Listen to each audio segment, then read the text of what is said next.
Hello everyone.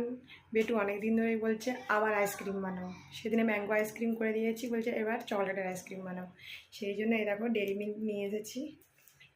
চলো তোমাদেরকে দেখাচ্ছি কীরকমভাবে আইসক্রিমটা বানাই। এই যে দেখছো, এটার মধ্যে একটু জলটা গরম করেছি, তার মধ্যে এই ডেরি মিল্কটা দিয়ে দিলাম যাতে চকলেটটা গলে যায়। একটু গলে যাক।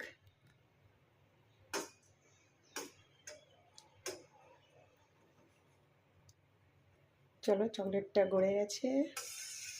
এবার চকলেটটা আস্তে করে তুলে নিই। চকলেটটা এবার তুলে নিয়েছি। এরপরে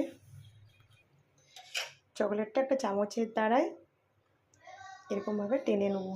এক হাতে তো হচ্ছে না, করে নিই তারপরে আবার আসছি। এই দেখো, চকলেটটা আমি চামচের দ্বারায় চকলেটটা নিচের দিকে নামিয়ে এনেছি, উপরটা একদম কিচ্ছু নেই। এরপর একটা গ্লাস নিয়েছি, গ্লাসটার মধ্যে চকলেটটা বসিয়ে দিলাম। এরপর এই কাঁচির সাহায্যে চকলেটের প্যাকেটটা আমি কেটে দেবো।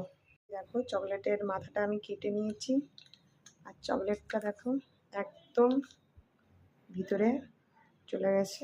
এরপরে চকলেটটাতে এই যে দুধ আছে, ওটার মধ্যে একটু দুধ মিশাবো। এই দেখো, দুধ নিচ্ছি, নিয়ে এটার মধ্যে দিয়ে দেব। এটা প্রায় একটু বাকি রেখে প্যাকেটটা ভর্তি করে দেব। এই দেখো, একটু বাকি রেখে প্যাকেটটা ভর্তি করে দিয়েছি। এই দেখো, ঘেটে নিয়েছি। ঘেটে নিয়ে, যেহেতু আমার কাছে আইসক্রিমের খাঁটি নেই, সেই জন্য আমি সেই যেটা দিয়ে আমি কেক কাটি সেটা দিয়ে আমি বসিয়ে দিলাম। এবার চলো ফ্রিজে ঢুকিয়ে দিই।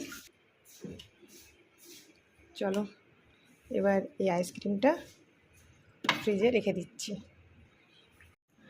যখন আইসক্রিমটা হয়ে যাবে তখন আমি তোমাদেরকে দেখাবো যে কেমন আইসক্রিমটা হয়েছে। এবার ফ্রিজটা বন্ধ করে দিই।